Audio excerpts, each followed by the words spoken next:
Bonjour à tous et bienvenue dans ce dernier épisode de la saison 1 de Thread of Me. Aujourd'hui, nous allons voir ensemble l'histoire de la guérison cosmique.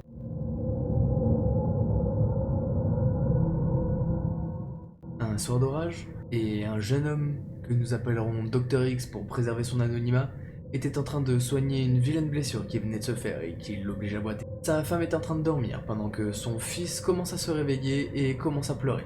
Le Dr X va attendre un peu, mais l'enfant pleure de plus en plus, et convaincu que c'est l'orage qui est en train de l'effrayer, il va aller voir ce qui se passe. Arrivé dans la chambre de son fils, il remarque qu'il regarde par la fenêtre, mais se préoccupe pas plus de cela.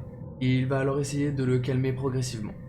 Et c'est à ce moment-là qu'il entend un espèce de claquement provenant de son salon. Pensant qu'il s'agissait simplement d'un volet qui était mal fermé et qui claque à cause du vent, il va descendre pour voir ce qui se passe. Effectivement, il y a bel et bien un volet qui n'est pas fermé. Mais une fois qu'il l'a fermé, il se rend compte que le claquement continue et provient du rez-de-chaussée. Par peur qu'il s'agisse d'un cambrioleur, il va prendre son courage à deux mains et aller voir ce qui se passe. Mais en passant devant une fenêtre, il va se rendre compte que l'orage n'est pas comme d'habitude et que les lumières réagissent de manière très étrange. Et en se rapprochant de la fenêtre, il se rend compte que le bruit vient de l'extérieur. Il commence alors à observer le phénomène et se rend compte que les lumières semblent avoir un rythme. Curieux, il va alors prendre la décision de prendre son carnet et se diriger dans son jardin pour observer le phénomène de plus près. Le Dr X, très scientifique, prendra des notes très précises sur ce qu'il a vu ce soir-là. Il parlera de deux vaisseaux en forme de soucoupe, avec un espèce de champ magnétique qui les relie.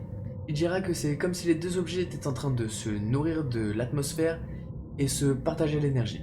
Une sorte de rayon lumineux émane d'en dessous de chacun des vaisseaux, comme s'il cherchait quelque chose.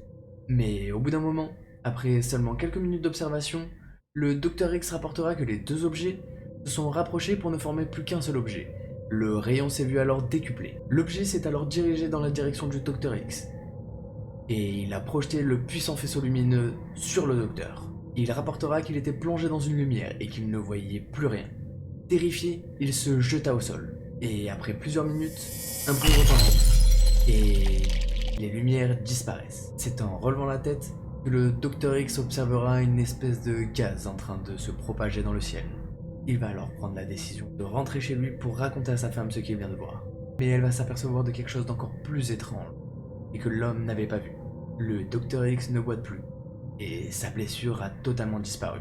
Pour finir, le célèbre ufologue Aimé Michel publiera un compte-rendu avec les différents témoignages du même événement ce soir-là.